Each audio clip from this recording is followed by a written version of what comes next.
பிரான்சில் நடக்கும் G7 உச்சிமாநாட்டில் பங்கேற்றதைத் தொடர்ந்து பிரதமர் மோடியும் அமெரிக்க அதிபர் டிரம்பும் சந்தித்து பேசினர்.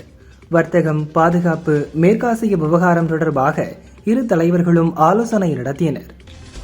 பிரான்சில் பிரதமர் மோடி அமெரிக்க அதிபர் டிரம்ப் சந்திப்பின் போது மேற்காசியாவில் அமைதி திரும்ப இந்தியா பெரும் பங்கு வகித்திருப்பதாக டிரம்ப் மோடியை பாராட்டினார். அமெரிக்காவில் அதிக முதலீடுகளை மேற்கொள்ள மோடி முனைப்பு காட்டுவதாக டிரம்ப் தெரிவித்துள்ளார். அமெரிக்கா, இந்தியா இடையிலான வர்த்தக ஒப்பந்தம் இறுதிக்கட்டத்தை எட்டியுள்ளது. முதல்வர் விஜய் தலைமையிலான தமிழக சட்டசபை கூட்டத்தொடர் இன்று கூடுகிறது. இதில் கவர்னர் ஆர்லேக்கர் உரையாற்றுகிறார். அவரது உரையில் முக்கிய அறிவிப்புகள் இடம்பெறும் என எதிர்பார்க்கப்படுகிறது. மக்கள் நம்மீது மிகுந்த நம்பிக்கை கொண்டுள்ளனர். அந்த நம்பிக்கையை நாம் காப்பாற்றும் விதமாக செயல்பட வேண்டுமென தாவேகா எம்எல்ஏக்களுக்கு முதல்வர் விஜய் அறிவுறுத்தியுள்ளார். சட்டசபை கூட உள்ள நிலையில் திமுக எம்எல்ஏக்களுடன் அக்கட்சியின் தலைவர் ஸ்டாலின் முக்கிய ஆலோசனை நடத்தினார். அதிமுக எம்எல்ஏக்கள் குதிரை பேரம் விவகாரம், தமிழகத்தின் நிதிநிலை குறித்த வெள்ளை அறிக்கை பற்றியும் இந்த கூட்டத்தில் ஆலோசிக்கப்பட்டது. எங்கள் ஆட்சிக்கு முன் இருந்தவர்களும் கடன் வாங்கினார்கள், நாங்களும் கடன் வாங்கினோம் என வெள்ளை அறிக்கை குறித்து திமுக பொதுச் செயலாளர் துரைமுருகன் தெரிவித்தார். பெண்கள், சிறுமிகள் பாலியல் கொலைகள் என பேப்பரை படிக்க முடியவில்லை என்றார். வெள்ளை அறிக்கையின் நோக்கம் அரசியல் அல்ல, நிதி நிலைமையை வெளிப்படையாக தெரிவிப்பதென காங்கிரஸ் எம்பி மாணிக்கம் தாக்கூர் தெரிவித்தார். கர்நாடக அரசு மேகதாது அணை திட்டத்தை செயல்படுத்தினால் அமைச்சர் பதவியை துறக்க தயாராக உள்ளேன் என காங்கிரஸ் அமைச்சர் ராஜேஷ்குமார் கூறியுள்ளார். வைகோ ஆதவ் அர்ஜுனா சந்திப்பில் எந்த அரசியலும் பேசவில்லை என துரை வைகோ தெரிவித்தார். தமிழகத்தில் பாலியல் குற்ற சம்பவங்கள் அதிகரித்துள்ளதாக உதயநிதி ஸ்டாலின் கூறுவதை ஏற்றுக்கொள்ள முடியாது என்றார். ஆப்கானிஸ்தானுக்கு எதிரான இரண்டாவது ஒருநாள் கிரிக்கெட் போட்டியில் இந்திய அணி 170 ரன்கள் வித்தியாசத்தில் வெற்றி பெற்றது. நீலகிரி, கோவை, தேனி, திண்டுக்கல், மதுரை, ஈரோடு, நாமக்கல், கரூர், திருச்சி, புதுக்கோட்டை, சிவகங்கை, அரியலூர் மற்றும் பெரம்பலூர் மாவட்டங்களில் இன்று இடி மின்னலுடன் கனமழை பெய்யும் என சென்னை வானிலை மையம் எச்சரித்துள்ளது. நீலகிரி மாவட்டம் அட்டடி கிராமத்தில் இரவு குடியிருப்பு பகுதிக்குள் உலா வந்த சிறுத்தை வளர்ப்பு நாயை வேட்டையாட முயன்றது. அது முடியாத காரணத்தால் ஏமாற்றத்துடன் திரும்பிச் சென்றது. சிறுத்தை உலா வரும் வீடியோ வெளியான நிலையில் கிராம மக்கள் அச்சத்தில் உள்ளனர். பெரம்பூர் தொகுதியில் போட்டியிட்ட முதல்வர் விஜய் வெற்றியை எதிர்த்து திமுக வேட்பாளர் R.D. சேகர் மற்றும் வாக்காளர்கள் தினேஷ், லட்சுமி நரசிம்மன் ஆகியோர் சென்னை ஹைகோர்ட்டில் தேர்தல் வழக்கு தாக்கல் செய்துள்ளனர். கோவையில் நீட் மறுதேர்வு எழுதவிருந்த 19 வயது மாணவி அனு கீர்த்தனா தேர்வு அச்சத்தால் மன உளைச்சலுக்கு ஆளாகி தற்கொலை செய்து கொண்டார். இந்த சம்பவம் தொடர்பாக குனியமுத்தூர் போலீசார் விசாரித்து வருகின்றனர். இந்தியாவுடன் வரலாற்று சிறப்புமிக்க தடையற்ற வர்த்தக ஒப்பந்தம் இந்த ஆண்டு இறுதிக்குள் முறைப்படி கையெழுத்திடப்படும் என்று ஐரோப்பிய யூனியன் அதிகாரப்பூர்வமாக அறிவித்துள்ளது. ஈரானுடனான அமைதி ஒப்பந்தத்தின் இறுதி வடிவம் தனக்கு திருப்தி அளிக்காவிட்டால் மீண்டும் குண்டுமழை பொழிய அமெரிக்கா தயங்காது என அமெரிக்க அதிபர் டிரம்ப் தெரிவித்துள்ளார். உங்களையும் உங்கள் ஆட்சியை பற்றி வரும் செய்திகளை முதலில் படியுங்கள் முதல்வரே. அதில் இருக்கும் உண்மையை கண்டுபிடித்து அதற்கான நடவடிக்கையை எடுங்கள் என முதல்வர் விஜய்க்கு ஸ்டாலின் வலியுறுத்தியுள்ளார். மத்திய அரசு விதித்த தடைக்கு எதிராக டெலிகிராம் செயலி நிறுவனம் தொடர்ந்த வழக்கில் உடனடியாக இடைக்கால நிவாரணம் வழங்க டெல்லி ஹைகோர்ட் மறுப்பு தெரிவித்துள்ளது. தமிழகத்தில் சிறுமிகள் மற்றும் பெண்களுக்கு எதிரான குற்றங்கள் அதிகரிப்பது மிகுந்த கவலை அளிக்கிறது என திருமாவளவன் தெரிவித்தார். குற்றவாளிகள் கடுமையாக தண்டிக்கப்பட வேண்டும் என்றார். முதல்வர் விஜயின் பிறந்தநாளை முன்னிட்டு வரும் 21, 22 ஆகிய 2 நாட்களுக்கு வண்டலூர், வேலூர், அமிர்தி, சேலம், குறும்பப்பட்டி உள்ளிட்ட உயிரியல் பூங்காக்களில் நுழைவு கட்டணமின்றி பார்வையிடலாம் என வனத்துறை அமைச்சர் ரஞ்சித் குமார் அறிவித்துள்ளார். கோவையில் பெண் பாலியல் வன்கொடுமை செய்யப்பட்ட வழக்கில் மகளிர் நீதிமன்றம் 10 ஆண்டு சிறை தண்டனை விதித்தது. 2021 பாலியல் வன்கொடுமை செய்ததாக பாலசுப்ரமணி என்பவருக்கு அபராதத்துடன் தண்டனை விதித்தது. சென்னை காசிமேட்டில் இருந்து மீன்பிடிக்கச் சென்ற 20க்கும் மேற்பட்ட மீனவர்கள் ஆந்திர, தமிழக எல்லையில் மீன்பிடித்துக் கொண்டிருந்த போது ஆந்திர கடலோர காவல்துறையினரால் கைது செய்யப்பட்டனர். குற்றாலத்தில் சீசன் காலத்தை முன்னிட்டு வார இறுதி நாட்களில் கனரக வாகனங்களுக்கு கலெக்டர் கட்டுப்பாடு விதித்துள்ளார். டூரிஸ்ட் வருகை அதிகரிப்பால் போக்குவரத்து நெரிசலை குறைக்கும் வகையில் நேர கட்டுப்பாடு விதித்து உத்தரவிட்டுள்ளார். சென்னையில் 2 நாட்களாக நடந்த எம்எல்ஏக்களுக்கான புத்தாக்க பயிற்சி முகாம் நிறைவடைந்தது. சட்டசபையில் எவ்வாறு செயல்பட வேண்டும், பேரவை விதிகள் குறித்து பயிற்சி அளிக்கப்பட்டது. நிறைவு விழாவில் முதல்வர் விஜய் பங்கேற்றார். தமிழக சட்டசபை அலுவல் ஆய்வுக்குழு பட்டியல் வெளியானது. முதல்வர் விஜய், அமைச்சர்கள், எதிர்க்கட்சித் தலைவர் உதயநிதி மற்றும் எடப்பாடி பழனிசாமி ஆகியோர் பட்டியலில் இடம்பெற்றுள்ளனர். தேர்தலின் போது வேட்புமனுவில் சொத்து விவரங்களை மறைத்ததாக முதல்வர் விஜய்க்கு எதிராக தொடரப்பட்ட வழக்கை சென்னை ஹைகோர்ட் தள்ளுபடி செய்தது. மின்தடைக்கு நிரந்தர தீர்வு காண 15,032 கோடி ரூபாய் செலவில் 231 துணை மின் நிலையங்கள் அமைக்கவும் 15,058 மின் பணியாளர்களை முறைப்படி நியமிக்கவும் முதல்வர் விஜய் உத்தரவு. தூத்துக்குடியில் 38,000 கோடி ரூபாய் முதலீட்டில் 15,000 பேருக்கு வேலைவாய்ப்பு வழங்கும் அதிநவீன கப்பல் கட்டுமான தளம் அமைக்கப்பட உள்ளது. இது தொடர்பாக HDKSOE நிறுவனத்தின் உயர்மட்ட அதிகாரிகள் முதல்வர் விஜயை சந்தித்து ஆலோசனை நடத்தினர். மேற்காசியாவில் ஏற்பட்ட நெருக்கடியால் எரிபொருள் உரம் மற்றும் விநியோக சங்கிலிகளில் ஏற்பட்டுள்ள இடையூறுகள் இன்னும் கணிசமான காலத்திற்கு வளரும் நாடுகளை தொடர்ந்து பாதிக்கும் என பிரதமர் மோடி கூறியுள்ளார். வி த லீடர்ஸ் இயக்கத்தை சரியான பாதையில் கொண்டு செல்வேன். இந்த இயக்கம் கட்சியாக மாறினால் இதன் தன்மை வேறு மாதிரி இருக்கும் என அண்ணாமலை தெரிவித்துள்ளார். அதிமுக MLA விஜயபாஸ்கர் ராஜினாமா செய்ததை தொடர்ந்து விராலிமலை தொகுதி காலியானதாக அறிவிக்கப்பட்டுள்ளது. பதவி விலகிய 4 அதிமுக MLAக்கள் விளக்கம் அளித்துள்ளனர் என சபாநாயகர் பிரபாகர் தெரிவித்துள்ளார். விளக்க கடிதம் குறித்த முடிவை போதுமான ஆய்வுக்கு பின்னர் அறிவிக்கப்படும் என்றார். கோயில் வளாகத்தில் செயல்படும் கடைகளில் பூஜை பொருள் விலை பட்டியல் கட்டாயம் வைக்க வேண்டும் என அமைச்சர் ரமேஷ் உத்தரவிட்டுள்ளார். தரமான பூஜை பொருட்களை மட்டுமே விற்க வேண்டும் என அறிவுறுத்தியுள்ளார். ஜனநாயக சோஃபாக்கள் பற்றி பேசுவதற்கு சனாதன சிம்மாசனங்களுக்கு அருகதையோ யோகியதையோ கிடையாது என எதிர்க்கட்சித் தலைவர் உதயநிதியை அமைச்சர் அருண்ராஜ் விமர்சித்துள்ளார். சென்னை ஆலந்தூரில் பெண்ணுக்கு தொல்லை கொடுத்த வழக்கில் தலைமறைவாக இருந்த தவிக நிர்வாகி வேம்புலி பெங்களூரில் கைதானார். தீயணைப்பு ஆணையர் பொறுப்பில் இருந்த ஓய்வு பெற்ற IPS அதிகாரி சங்கர் ஜிவால் ராஜினாமா செய்தார். தீயணைப்புத்துறை ஆணைய உறுப்பினர்கள் சத்தியமூர்த்தி, நமச்சிவாயும், இக்ரமும் பதவிகளை ராஜினாமா செய்துள்ளனர். தமிழ்நாடு சீருடை பணியாளர் வாரிய தலைவர் சுனில்குமார் மற்றும் தமிழக தகவல் ஆணையராக நியமிக்கப்பட்ட அவைக்குமார் சிங் ஆகியோர் தங்களது பதவிகளை ராஜினாமா செய்தனர். முதல்வர் விஜயிடம் கேட்பது, தயவு செய்து உங்களை பற்றி, ஆட்சியை பற்றி வரும் செய்திகளை படியுங்கள், படித்து உண்மையை கண்டுபிடித்து நடவடிக்கை எடுங்கள் என்பதே என் அன்பான வேண்டுகோள் என ஆற்காடு வீராசாமி இல்ல திருமண விழாவில் திமுக தலைவர் ஸ்டாலின் பேசினார். அதிமுக MLAக்களை ஆதவ் அர்ஜுனா தொடர்ந்து விலை பேசி வாங்கி வருகிறார் என பாரதிய ஜனதா மாநில தலைவர் நயினார் நாகேந்திரன் சாடியுள்ளார். 5 ஆண்டுகளுக்கு பின் தாவேக ஆட்சி முடியும் போது தமிழகத்தின் மொத்த கடன் 20 லட்சம் கோடியாக உயரும். திமுக அரசு பெற்ற கடனை விட தாவேக அரசு குறைவாக கடன் பெற்றால் நான் பொறுப்பிலிருந்து விலகுகிறேன் என முன்னாள் அமைச்சர் தங்கம் தென்னரசு தெரிவித்துள்ளார். சென்னை கவர்னர் மாளிகை முன்பு ஜூன் 23 திமுக மாணவர் அணி சார்பில் ஆர்ப்பாட்டம் நடைபெறும் என மாநில செயலாளர் வீரமணி தெரிவித்துள்ளார். ஹிந்தி திணிப்பு CBSE பள்ளிகளில் மும்மொழி கொள்கை திணிப்பை கண்டித்து ஆர்ப்பாட்டம் நடைபெற உள்ளது. திருச்செந்தூர் முருகன் கோயிலுக்குள் செல்போன் கொண்டு செல்ல அமலில் உள்ள தடை மேலும் தீவிரப்படுத்தப்படுகிறது. தங்கும் அறைகள், வாகனங்களில் செல்போன்களை வைத்துவிட்டு வர பக்தர்களுக்கு கோயில் நிர்வாகம் அறிவுறுத்தியுள்ளது.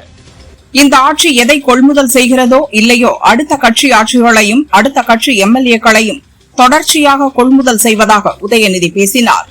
இடதுசாரி கட்சிகள் சார்பில் ஒருங்கிணைப்பு குழு அமைப்பது குறித்த அறிவிப்பை வெளியிட்டார் இந்திய கம்யூனிஸ்ட் மாநில செயலாளர் வீரபாண்டியன். வரும் காலங்களில் தமிழக நலன் சார்ந்த இயக்கங்களை, போராட்டங்களை அதிகப்படுத்த வேண்டும் என்றார். கமிஷன், கரப்ஷன் இல்லாத ஆட்சியாக தவிக ஆட்சி உள்ளது என வைகோ பாராட்டியுள்ளார். ஆட்சியில் நல்லது நடந்தால் பாராட்டுவேன், கெட்டது நடந்தால் எதிர்ப்பேன் என்றார். தமிழக அரசு தனது வருமானத்தை எங்கிருந்து பெறப்போகிறது, அதற்கான திட்டம் எங்கே என தமிழிசை கேள்வி எழுப்பியுள்ளார். விவசாயிகளுக்கு பயிர்க்கடன் முழுமையாக தள்ளுபடி என சொல்லிவிட்டு மாற்றி மாற்றி அரசு பேசுகிறது என குற்றம் சாட்டியுள்ளார். நீட் வினாத்தாள் லீக் வழக்கில் கைதாகியுள்ள யாஷ் யாதவ் என்பவர் நீட் மறுதேர்வு எழுத டெல்லி கோர்ட் இடைக்கால ஜாமீன் வழங்கியுள்ளது.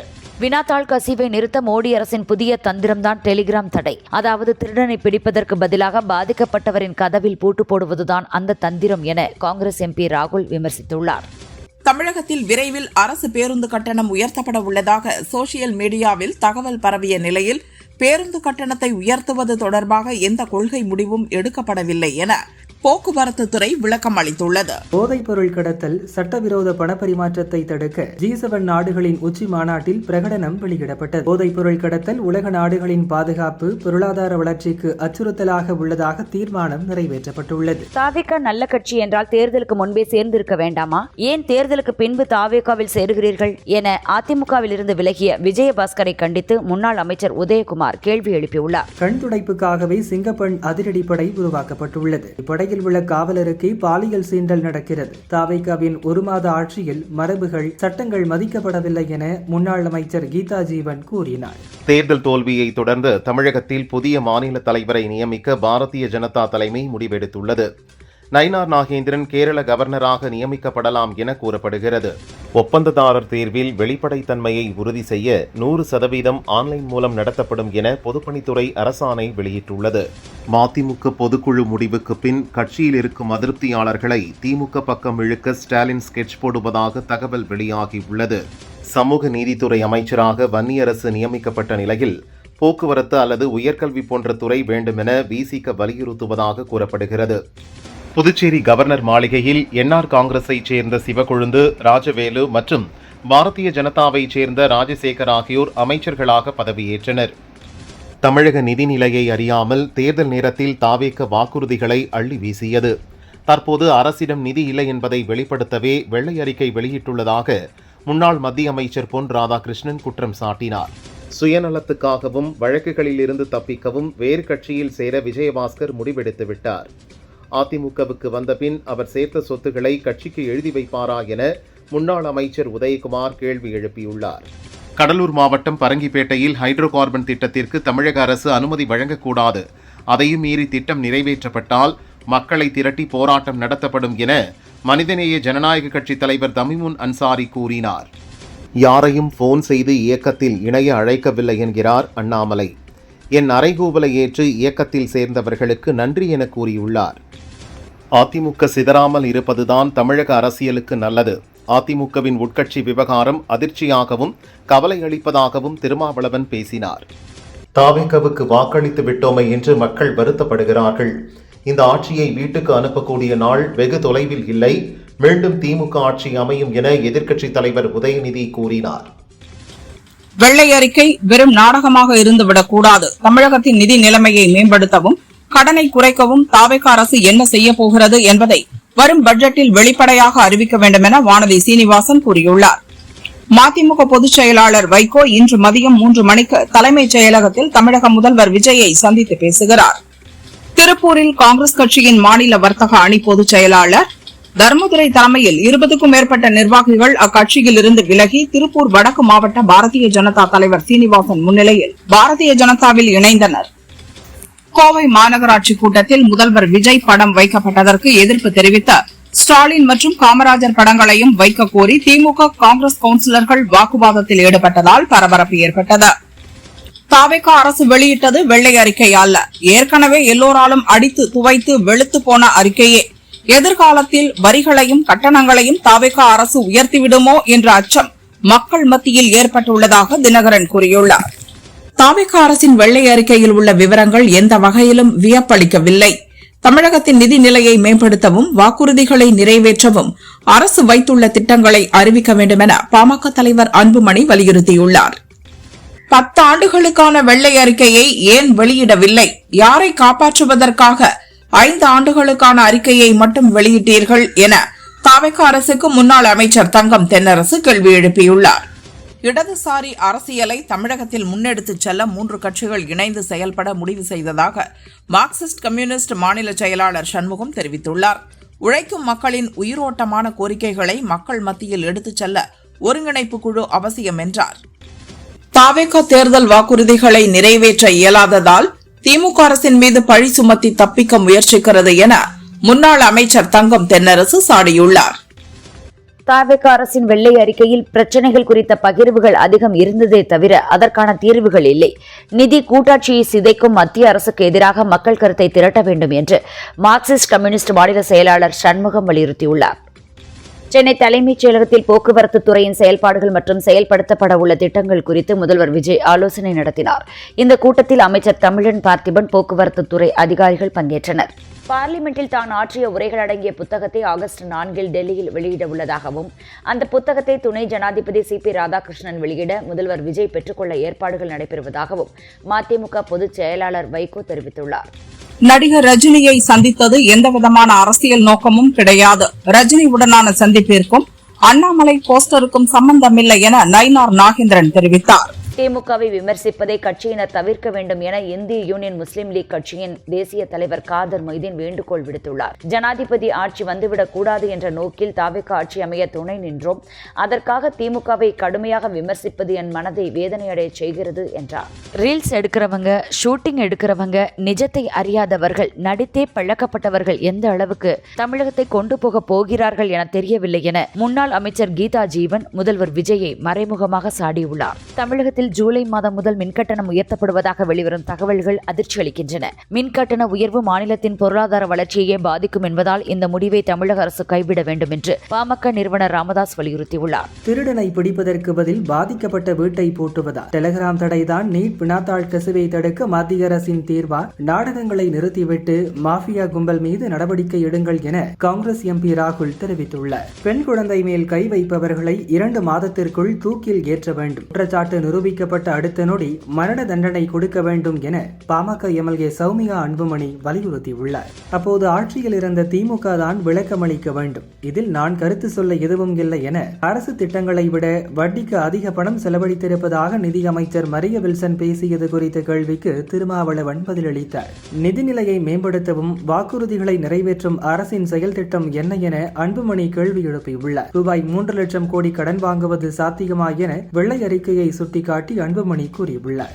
நிதிநிலை குறித்த வெள்ளை அறிக்கை வெளியிட்டால் போதுமா? செயல் திட்ட அறிக்கையையும் முதல்வர் வெளியிட வேண்டும் என மத்திய இணையமைச்சர் எல் முருகன் வலியுறுத்தியுள்ளார். தாவேகா அரசின் முகமூடி கிழிந்தது. நிதிநிலை அறிக்கை மக்களுக்கு அதிர்ச்சியை ஏற்படுத்தியுள்ளது என நயினார் நாகேந்திரன் தெரிவித்துள்ளார். மரக்கட்டையில் சொருகியிருந்த ஆப்பை அசைத்து வால்மாட்டிய குரங்கின் கதையாய் முடிந்துள்ளது இச்செயல் என்றார். சென்னை தலைமை செயலகத்தில் முதல்வர் விஜயை மதிமுக பொதுச் செயலாளர் வைகோ சந்தித்தார். நேற்று வைகோவை அமைச்சர் ஆதவர்ஜுனா நேரில் சந்தித்த நிலையில் இன்று வைகோ முதல்வரை சந்தித்துள்ளார். தமிழகத்தின் நிதிநிலை மோசம் என்றால் தொடர்ச்சியாக 2 ஆண்டுகள் இரட்டை இலக்க பொருளாதார வளர்ச்சி சாத்தியமானது எப்படி என தாவேகா அரசுக்கு முன்னாள் நிதியமைச்சர் தங்கம் தென்னரசு கேள்வி எழுப்பியுள்ளார்.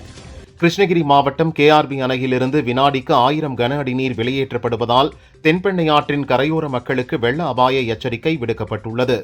தங்கத்தின் விலை சவரனுக்கு ரூபாய் 240 குறைந்து ரூபாய் 1,12,240க்கு விற்கப்படுகிறது. கிராமுக்கு ரூபாய் 30 குறைந்து ரூபாய் 14,030க்கு விற்பனை செய்யப்படுகிறது. வெள்ளி விலையில் எந்த மாற்றமும் இன்றி 1 கிராம் ரூபாய் 275க்கு விற்பனையாகிறது.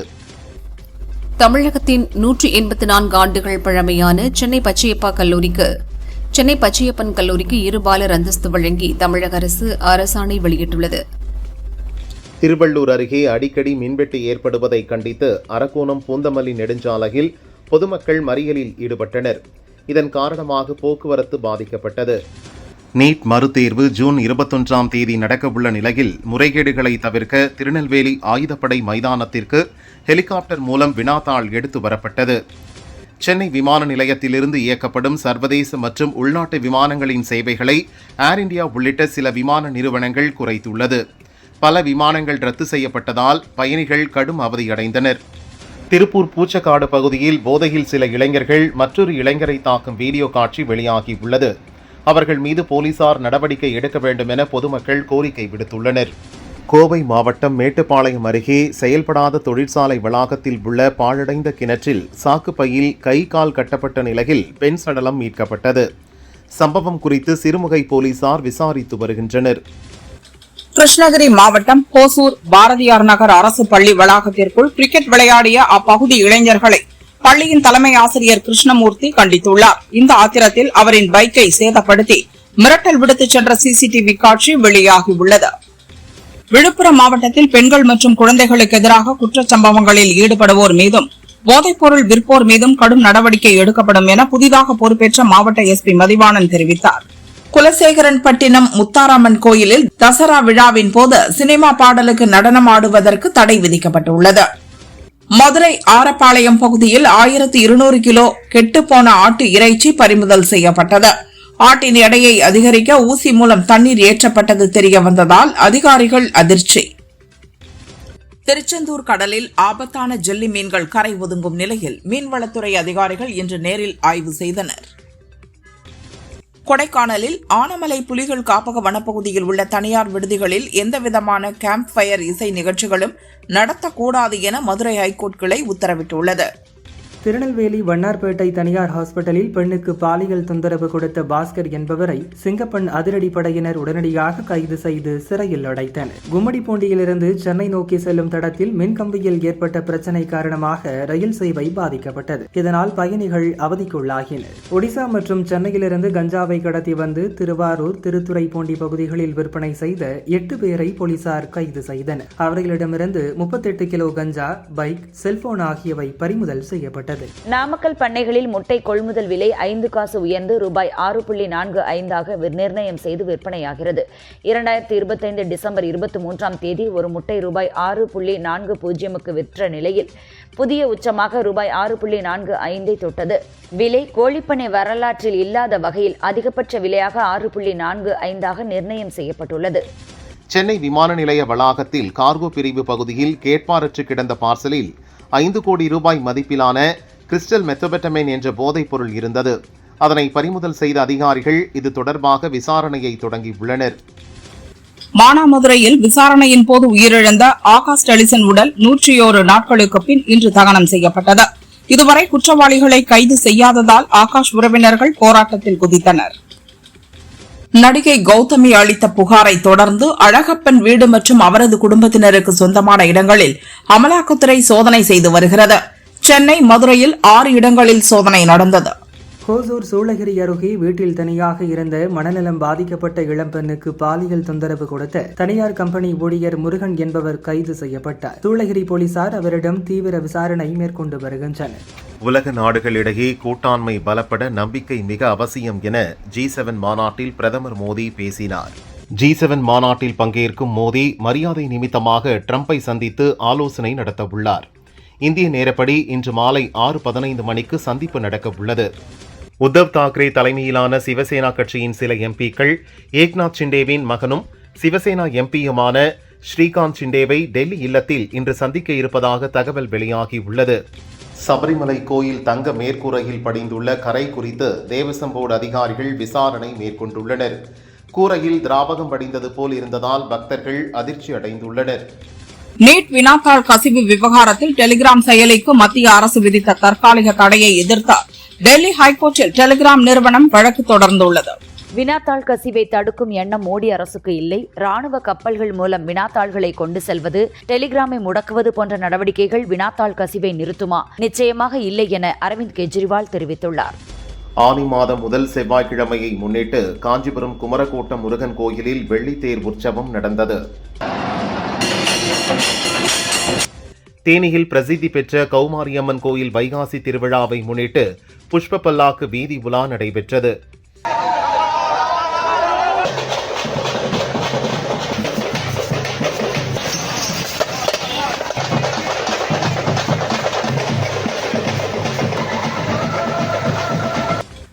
வழக்கருத்தீஸ்வரர் கோயிலில் ஆணி பிரம்மோற்சவம் இன்று கொடியேற்றத்துடன் தொடங்கியது. 21ஆம் தேதி இரவு திருக்கல்யாணமும் 23ஆம் தேதி தேரோட்டமும் நடைபெற உள்ளது. தஞ்சையில் மன்னர் காலத்தில் கட்டப்பட்ட அரண்மனை கோட்டை பகுதியில் உள்ள பழமை வாய்ந்த ஷியாமலா தேவி அம்மன் முனீஸ்வர சுவாமி ஆலய கும்பாபிஷேகம் வெகு விமரிசையாக நடந்தது. ஏராளமான பக்தர்கள் கலந்து கொண்டு சுவாமி தரிசனம் செய்தனர். உலகக்கோப்பை கால்பந்து போட்டியில் அதிக கோல் அடித்த வீரர் மிரோஸ்லாவ் சாதனையை 16 கோல் அடித்த அர்ஜென்டினா வீரர் மெஸ்ஸி சமன் செய்தார். சமந்தா நடித்துள்ள தெலுங்கு படமான மா இன்டி பங்காரம் ஜூன் 19 வெளியாகிறது. தமிழில் எங்கள் தங்கம் என்ற பெயரில் வெளியாகிறது. சமந்தா கூறும்போது, ஒரு சாதாரண பெண்ணான எனக்கு இவ்வளவு பெரிய நட்சத்திர அந்தஸ்து கிடைத்தது என்ப அதிர்ச்சியாக இருந்தது. அதுதான் என்னை அடுத்தடுத்து ஓட வைத்தது. ஒரு கட்டத்தில் சினிமா எனக்கு போதையாக மாறியது. என் திறமையை வளர்க்காமல் பாக்ஸ் ஆபீஸ் வெற்றியால் மட்டுமே திருப்தி அடைந்தேன். சில சறுக்கல்களுக்கு பிறகு மீண்டும் சினிமாவிற்கு திரும்பிய போது என் வாழ்க்கை பாதையை மாற்றி ஓடுகிறேன் என்றார். விஜயின் கடைசி படமாக உருவான ஜனநாயகன் தணிக்கை சான்று பிரச்சனையால் 5 மாதங்களாக வெளியாகவில்லை. விஜய் முதல்வராக பதவியேற்றதும் சான்று கிடைக்கும் என்றனர். அதுவும் நடக்கவில்லை. இந்த பிரச்சனையை தீர்க்க படத்தின் தயாரிப்பாளரான KVN நிறுவனத்தின் வெங்கட் நாராயணன் டெல்லி சென்றுள்ளார். சென்சார் தலைமை அதிகாரிகளை அவர் சந்தித்து பேச உள்ளதாக சொல்கின்றனர். மிஷ்கின் கீர்த்தி சுரேஷ் வக்கீலாக முதன்மை வேடத்தில் நடித்துள்ள படம் சத்யவான் சாவித்ரி. பிரவீன் எஸ் விஜய் இயக்கிய இந்த படம் ஜூலை 24 வெளியீடு என அறிவிக்கப்பட்டுள்ளது. கோர்ட் ரூம் டிராமா டிராமா என்றாலும் படத்தில் த்ரில்லரும் இருக்கிறது. தனது சீனியரான மிஷ்கின் தடமாறும் போது ஜூனியரான கீர்த்தி சுரேஷ் எதிர்க்கிறார். அதனால் அவர் வாழ்வில் ஏற்படும் பிரச்சனைகள் தான் படத்தின் கதை. பேட்ட, மகான் உள்ளிட்ட படங்களில் நடித்த சனந்த் முதன்முறையாக ஹீரோவாக நடிக்கும் படம் ஹார்டின். கிஷோர் இயக்க மடோனா செபஸ்டியான் இமயா ஹீரோயினாக நடிக்கிறார்கள். காதல் கதையாக உருவாக்கியுள்ளது. ஜூன் 26 ரிலீஸ் ஆகிறது. இந்த பட விழாவில் பேசிய சனந்த், இனி தன்னை சனந்த் ரெட்டி என அழைக்க வேண்டாம், ஜாதி பெயர் வேண்டாம், சனந்த் மட்டும் போதும் என்றார். சமீபத்தில் விழா ஒன்றில் பங்கேற்ற நடிகர் மம்முட்டியை பார்த்து சக மலையாள நடிகரான ரமேஷ் பிஷாரடி பேசும்போது, மம்முட்டி திரையில் வெறும் அரசியல்வாதியாக நடிக்கவில்லை, நிறைய படங்களில் முதல்வராக நடித்துள்ளார் என்றார். அப்போது குறுக்கிட்ட மம்முட்டி, திரையில் முதல்வராக நடிப்பது ஒரு விஷயமே இல்லை, ஈஸியாக யார் வேண்டுமானாலும் நடிக்கலாம், ஆனால் நிஜ வாழ்வில் ஒரு எம்எல்ஏவாக வாழ்வதுதான் கடினம் என்றார். தெலுங்கு சினிமாவில் 40 ஆண்டுகளாக முன்னணி நடிகராக இருப்பவர் நாகார்ஜுனா. 1989 இவருக்கு திருப்புமுனை தந்த 2 படங்கள் ராம்கோபால் வர்மா இயக்கிய சிவா மற்றும் மணிரத்னம் இயக்கிய கீதாஞ்சலி. இவற்றில் சிவா படம் கடந்த ஆண்டு ரிலீஸ் ஆனது. இப்போது கீதாஞ்சலி படத்தை 37 ஆண்டுகளுக்கு பின் வெளியிடும் பணிகள் நடக்கின்றன. டிஜிட்டல் தொழில்நுட்பத்தில் படத்தை மாற்றி நாகார்ஜுனாவின் பிறந்த நாளை முன்னிட்டு ஆகஸ்ட் 28 ரிலீஸ் செய்கின்றனர்.